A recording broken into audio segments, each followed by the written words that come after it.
Hello, my dearest friends. You are welcome back in my YouTube channel English World with Varsha.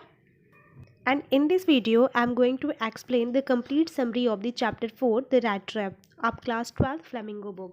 ये story एक rat trapper की है जो कि एक रैट ट्रैप सेलर था। वो अपने हाथ से रैट ट्रैप बनाकर बेचा करता था। वह एक गरीब व्यक्ति था। उसका अपना कोई घर नहीं था और ना ही उसकी फैमिली थी, ना ही उसकी फैमिली के कोई मेंबर्स थे। वो पूरी तरह से अकेला था। पैसे अर्न करने के लिए वो रैट ट्रैप बनाया करता था और कभी कभी छोटी मोटी चोरियां भी किया करता था। और एक दिन चलते चलते उसके माइंड में एक थॉट आता है कि ये जो पूरा वर्ल्ड है ये भी एक रैट ट्रैप है, क्योंकि ये जो वर्ल्ड है ये पैसों का लालच देकर लोगों को अपनी तरफ आकर्षित करती है और लोगों को अपने इस वर्ल्ड के जो रैट ट्रैप है उसमें फंसा लेती है। और उसी शाम, जिस शाम उसके मन में ये थॉट आता है, उसी शाम वो अपने लिए शेल्टर ढूंढने के लिए और कुछ खाने को ढूंढने के लिए एक सुनसान रास्ते पर निकल पड़ता है।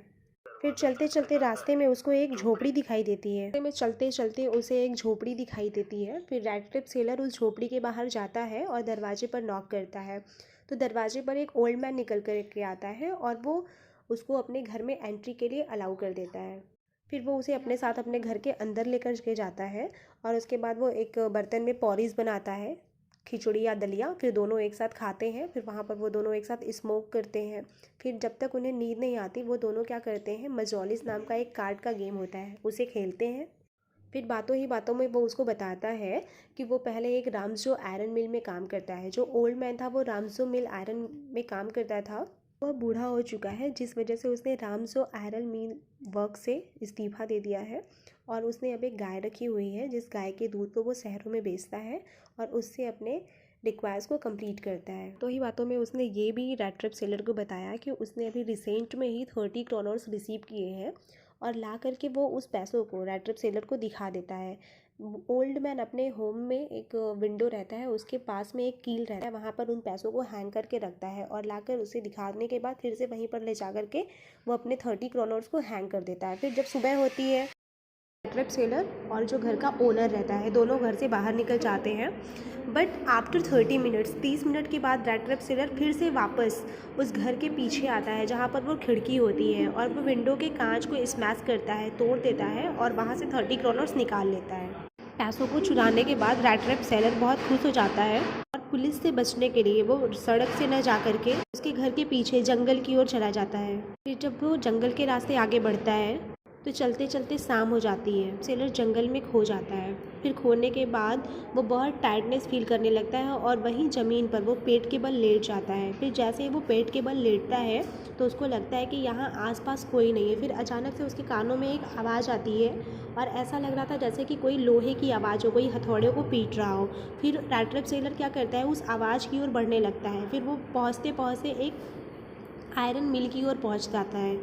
फिर जब वो फैक्ट्री में पहुंचता है तो वहाँ देखता है कि वहाँ पर कुछ लेबर होते हैं जो कि फर्नेस, फैक्ट्री में फर्नेस होता है, भट्टी के पास काम कर रहे होते हैं। पर भट्टियों के पास लोग ऐसे ही अक्सर विंटर्स में आकर के खड़े हो जाते हैं आग सेकने के लिए। तो उस फर्नेस के पास काम कर रहे लेबर को भी लगता है कि शायद ये आदमी भी कोई ऐसे ही मुसाफिर होगा और ये आकर के ऐसे ही आग सेक रहा है, इसलिए उसने रैट ट्रैप सेलर की ओर ज़्यादा ध्यान नहीं दिया।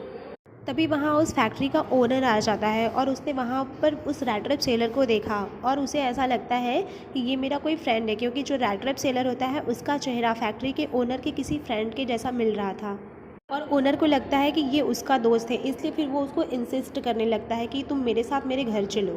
बट वो बार बार उसको बोलता है, लेकिन रैट ट्रैप सेलर जो रहता है वो बार बार रिफ्यूज़ कर देता है, वो जाने से बार बार मना कर देता है। फिर उसके बाद उसे बहुत मनाने की कोशिश करता है but rat trap seller owner की बात को नहीं मानता है, वो उसके घर जाने को फिर से मना कर देता है। फिर थोड़े ही देर बाद फैक्ट्री का जो ओनर रहता है वो वहाँ से चला जाता है। फैक्ट्री के मालिक के वहाँ से चले जाने के बाद उसकी अपनी बेटी होती है जिसका नाम एडला होता है। वहाँ पर एडला आती है और अब वो रैट ट्रैप सेलर को मनाने की कोशिश करती है। फिर रैट ट्रैप सेलर उसको मना नहीं कर पाता है और उसके घर जाने के लिए मान जाता है।